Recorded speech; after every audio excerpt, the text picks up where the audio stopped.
Kaya pala ganito ang naging resulta ng kapalaran ko. Kasi alam ng Diyos na kaya ko. Sa edad kong to, napagod na akong magmadali.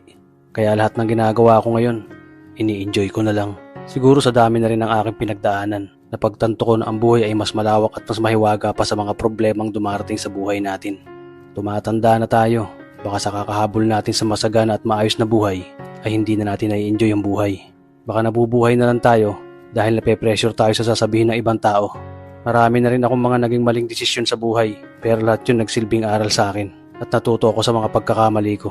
May mga taong sobra nating mamahalin at bibigyan ng halaga, pero ibabalik lang sa atin ay kabiguan at matinding trauma. Kaya wag nating lilingunin ng mga taong tulad nila dahil mas payapa kapag hindi ka na interesadong malaman pa kung ano pang balita sa kanila. At wag mong idepende ang sarili mo sa kahit kanino.